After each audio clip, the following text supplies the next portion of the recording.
Morning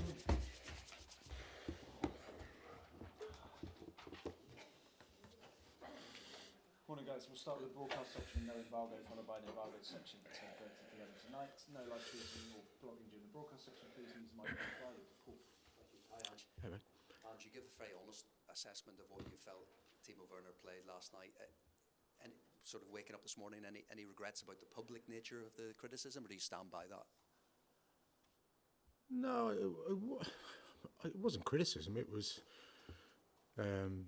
assessment. I mean, if we played poorly, we've played poorly. If an individual's kind of hasn't, and like I said with Timo, it wasn't about whether we played well or not. But we had a real difficult game last night. I'm asking 18-year-olds to do some massive jobs, and you want senior players, and he's a senior player. He's an international. He's won a Champions League. That there's a level of application and performance you need to sort of rise to, or to help the team, and he didn't reach that. I mean, I think me taking him off at half time was a statement enough, but the same way I won't hide behind team poor performance. It's the same with no different for players or anyone else. It wasn't criticism, it was just an assessment of his performance, and on a really challenging night for us, which we knew going into it, it needs to be better. What way do you think, or what way has he responded to that? Is he the type of character that goes, I'm going to prove... Look, I've got no time for that sort of stuff anymore. We're in a fight here, like collectively we're in a fight. I'm not going to go around worrying about people's bruised egos. Yeah, this football club, we want to achieve things. We want to be successful, and we're down to the bare bones in players.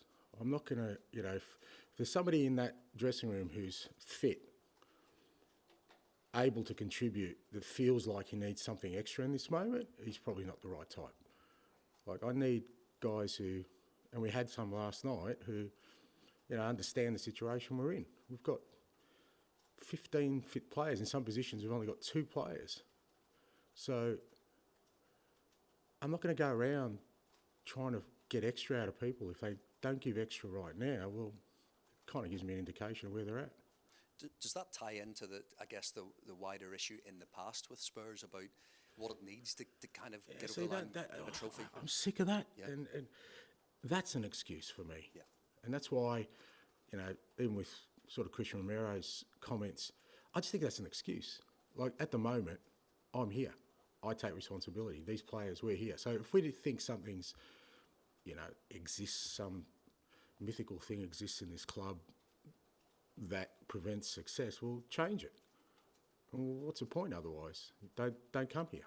So I just don't buy into that. At the moment, like I said, we're in a difficult situation because of kind of where we are squad-wise and team-wise, and you either embrace this challenge. If you want excuses, there's a million of them. Absolutely, there's a million excuses as to why we can't be successful. But if that's what your clutch is, particularly in tough moments, then what's the point? Just move on then, go somewhere else. Thanks, Ange. Thanks, man. Southampton manager Russell Martin, he showed you a lot of respect in his presser. Says he relates to your belief and style of play, and he feels criticised in a similar way because he's committed to that. We've seen flashes of what Southampton can do at home against Liverpool. What kind of challenge do you expect against them in the weekend? Yeah, good challenge. Not just at home, in all the games. They've played some, pretty exciting and effective football against very good teams, and I think Russell will probably just be frustrated they haven't been able to sustain it or get rewards for it. And in football, the good stuff you do gets diminished because people just invariably look at the outcome, which is a result, which is fair enough. But I think some of the football they've played has been good as anyone this year, and home and away. Their ability to play out from the back, their ability to sort of play through pressure. They've obviously made some mistakes in trying to do that, endeavouring to do that, but for the amount of times they've actually done that really well, they probably haven't got the rewards that good play deserved, you know. So again, it kind of skews people's outlook. So no, I think it's going to be a good challenge for us. Like I said, they're a good footballing side. There's some opportunity for us there because we're a good pressing team. So it's going to be a good game. And the 18-year-old, so Gray's played every position in the back line as a midfielder. Bergvall's been doing his job when he comes on the pitch. Do you think in this current injury crisis, it's really probably valuable for their development to step in a difficult time, or do you think it's a lot of pressure? Yeah, no, it's not. Yeah, you don't want it by design, but I think it will bear fruit for us for sure. In kind of if we were sort of had a smoother season, they probably wouldn't have played as much, fair to say. But the fact they are playing and I really like the way they're going about it for us in a difficult period. Like I said, Archie's been asked to do things as an 18-year-old in unfamiliar positions away in Europe, in the Premier League, and the way he's handling it is outstanding. You think to yourself, well, if he can sort of get through this period and keep growing, what's he going to be like in 3 or 4 years' time? The next manager will love him. And Lucas, likewise, he's really growing into it. We can see he's starting to really feel comfortable at this level. He's showing, a real maturity for an 18-year-old. And I think that's hugely positive for us. Like I say, by design, you don't want to just throw, young players into it, but I think we'll get enormous benefit from it for sure. And you said in your assessment that we weren't anywhere near our best yesterday. But in this crisis, what things on the pitch do you think the players just need to be doing more? Is it the simple things, the finer details? Oh, look, I think it's a combination of things. Like I said, we can't dismiss the situation we're in at the moment where, we're very limited in terms of what we can do from a team perspective. There's a lot of players who are playing a lot of games and they're giving all, but they're obviously going to lack a little bit of sharpness because we can't give them a rest. So within that context, it's just about, making sure that there's some basics in our game that we continue to, push through. Like I said, you look at the Chelsea game, and there were the elements of that were brilliant for us and the way we played our football. So the ability to play at that level is still there. It's just that last night, like I said, and we've got to keep it in context. It's a difficult venue. It's always difficult for any team going there in Europe, historically to get a result that you need to fight. Now, I just felt there were times where we weren't as committed to sort of winning second balls and doing a lot of the stuff you need to do when you go to a place like Ibrox. We lost those battles, which allowed them to sort of get into the game.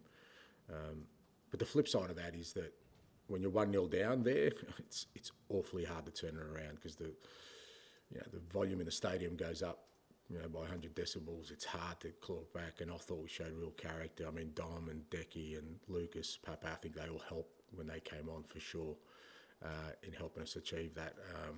But the fact that we were able to come back, and as I said after the game, in the context of Europe, really good point for us. It sets us up really well with the last 2 games. Next game's not for a while, so we'll be in, with a bit of luck, we'll be in a much better position squad-wise to tackle them. And we know if we win those 2 games, we'll finish in the top 8. And, that's, I think we'll probably look back on that sort of point last night as valuable to that. Perfect, thank you. Thanks. I just wanted to ask, when you signed Timo Werner last January, it sort of felt like a player who'd struggled at Leipzig, struggled at Chelsea, and Spurs almost were taking a chance on him and giving him a platform to rebuild his career. I was wondering, in the context of what's happened recently, is it ability, is it confidence, or is it mentality which maybe stopped falling short? I don't think, it can't be ability. Like I said, you don't play for Germany, you don't play for big clubs. And, whether it's a combination of confidence or belief, at this moment, we don't have the luxury of that. Like, you're out there, you're playing, you're fit. We don't have the luxury, not just him, any player at this moment, because he's got an opportunity to play, and it's not like, a bad performance, or, if your performance, I'm going to leave you out next game, put something, I've got no one else to put in. So we need now all that stuff to be put aside, whether you have lack of confidence or lack of belief or whatever it is, to say, well, are you in this fight? Because we're in a fight, because we've got a limited number of players to call on. We've got some big games coming up. We can set up our season. I just need people to have that level of commitment and application and find their way through. So, as much as, I'm talking about team, I'm talking about the whole group, talking about all of us right now, that, the norms of football of, poor performance, you get left out, they don't exist in our environment right now. So I need players going out there and putting all that to one side and saying, you know what, I'm just going to fight and put in a shift because we have to right now, and whatever issues there may be, we can discuss down the line.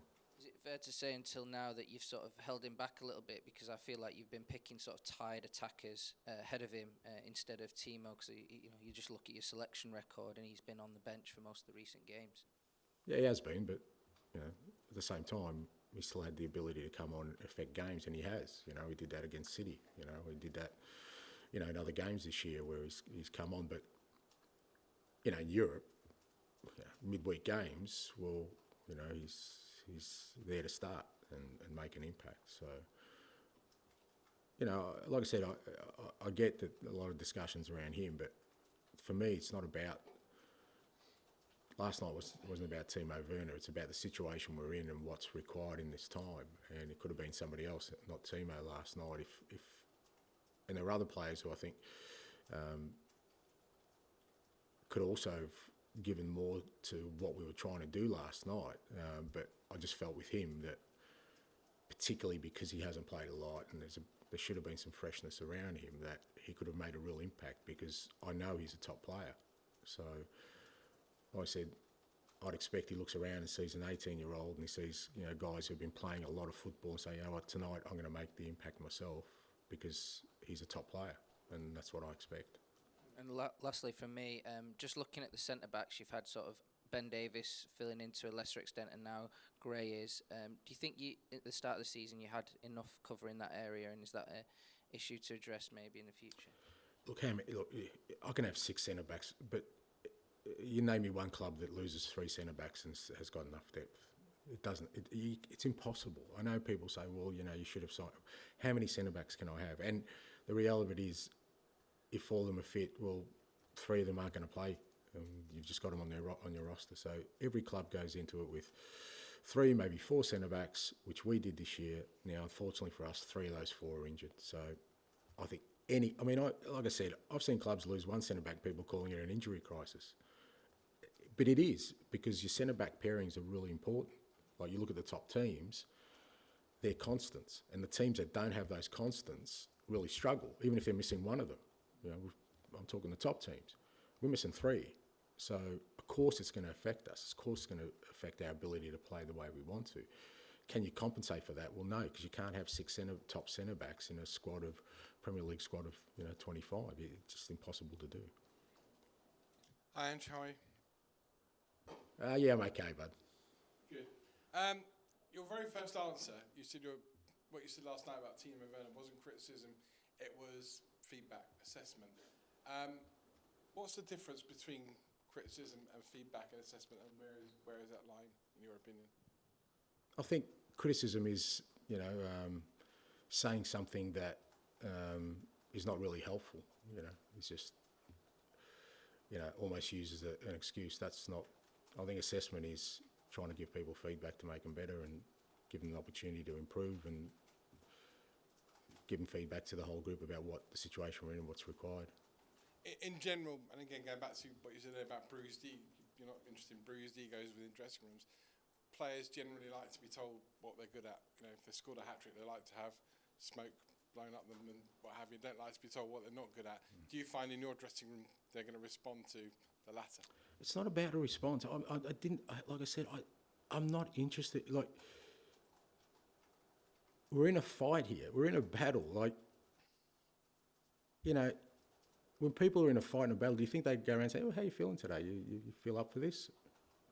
You've got no choice, mate. You've got to be up for it. So, and like I said, I get that, everything's about Timo, but Timo is not where our season is at. It's not about Timo. It's about who we are in the situation we're in right now. So it could be, if it's not Timo, it could be somebody else on Sunday.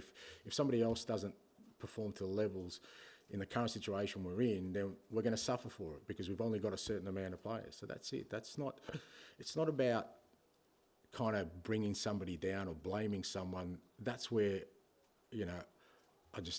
this is not about one person. This is what we're in, the situation we're in right now, where we've got a limited amount of players, really stretched, but we've got big games. We can set up our season. It's a great challenge. I want people who are up for that challenge. And when they go out there, irrespective of if things go well or not, that, they're relishing the opportunity to be out there. This is not a time for us to kind of be worried about people's mindset. If you don't understand or feel what we're in at the moment, then I'm not sure what it's going to take.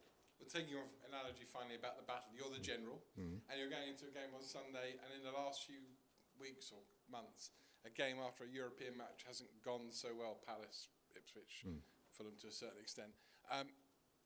Leading the team into battle then on Sunday, are you confident that you can turn that around? Your lieutenants will go out there and turn that around for you. A lot of analogies in there, but but that's the reality of it. You're right. That there is no alternative. There's no alternative path here. There's no other solution other than to go out there and perform at a level we know we can, which we have. Even in recent times when results haven't been great, we still have reached levels of performance which we know if we get to, we're difficult to stop, and that's what's before us. Hi, Ange. Can I just get the latest on the injury front going into this weekend's game? Do you have a bit more information now on Van der Ven, Romero? No, mate. We probably won't get clarity. Obviously, when guys get injured, without getting too technical, you need to let the injury settle down before you get a real prognosis. So that'll probably be next week sometime with Mickey and Christian. Everyone got through last night, so they're all good to go. And I think Biss is suspended this weekend, so he'll miss out. But everyone else is sort of as it currently stands. Ben Davies, he was injured a week ago. Yeah, Ben, that was a week ago, so it's not as bad as we thought. So there is a chance he'll be back. Hopefully before the new year, so that was positive. Again, initially we were a bit worried about it, but again, you need to give them a week just to settle down. And the latest information I got this morning was that it's nowhere near as bad as we might have thought it was, and hopefully a quicker turnaround for him. In terms of the lack of centre backs, would you consider recalling Ashley Phillips in January? Oh, mate. We'll look at all the January contingencies. That's all happening in the background. It's not going to help us for the next sort of 5 games. That's where my focus is right now. Johan's, we've had their chats, and he knows kind of. A lot of that will be the state of play of where we're at. Come the new year. Okay, thanks. Thanks, mate. Tom, please. Hi, Ange. Been a lot of talk, obviously, about your style of play that you've been implementing here. You spoke at the fans forum about the team needing to play a style of football that's true to Spurs' values as a club. I remember you saying during the World Cup about how Belgium maybe didn't have or don't have a ingrained national style of play to fall back on to help them through difficult moments in tournaments. But so why is it so important to you that your team stay true to the values of the club in that sense? Well, I just feel, that's the kind of clearest path to success, because you kind of, what you endeavour to do is link into what fits, with what the club sort of sees itself from an identity point of view. So, if you see yourself as a club that every club wants to be successful, that's a given. Like, there isn't a club that's, their motto is, we don't care if we win. In Latin, it doesn't exist. So every club, but it's how you get to that point. And for some clubs, it's not important, like the manner in which. Other clubs, I think it is. I think this is one of those clubs. They've certainly tried the alternative path and come away sort of feeling it wasn't a fit for purpose. So that's why I think it's important. I think it's an easier path to traverse, because in difficult moments you still realise, okay, this is still the way we want to go. So there's a clearer alignment when the inevitable sort of bumps in the road happen. So I think that's why it is important. Like I said, for some clubs, other things are more important than sort of style of play or the way you play your football. There are other things, anchors that they sort of hold on. Some of them, really believe in development of young players. Others believe in, just the experience at their home ground. There's always things that you can sort of say are constants. So that's why I think it's important. And so that kind of attacking style of play that this club is kind of more known for historically, is that something that's just intrinsically more difficult to implement away from home? Thinking about the 4 away Premier League victories in 2024, is that intrinsically more difficult to do away? No, not necessarily. I don't think so. Look, I get that people kind of think that attacking football means you never defend or you don't care about defending, but it's not. It's just like I said. It's more about your intent when you go into every game, and our intent is to go and try and win every game. Not to kind of treat games in a different manner. Now, is that more difficult than? Well, what's the opposite? The opposite is that you go into a game trying not to lose. Well, that's not guaranteed success either. So the only guaranteed success is when you get it all right. And that's the difficult bit, when you get everything right. And it's a reason that, only one team ends up winning the competition. And sometimes it's fine margins between who wins it and who finishes second or third or fourth. But as I keep saying, you play attacking football, people say, you've got to concentrate more on defence. You play defensive football, they say, you've got to concentrate more on attack. Yeah, fair income, really? Yeah, I know that. Everyone knows that. Every manager knows that. So it's about, what you want to base that on and what's your underlying principles into getting to that space. So we want to be an attacking side, we want to be an aggressive side. It doesn't mean you ignore the defensive side of the game, because that kind of mentality doesn't exist with anybody, I don't think. No one, because ultimately we all want to win. Okay, we'll end the broadcast section there. Move on to the Belgrade section at 10:30 p.m. tonight. Paul, you start us off.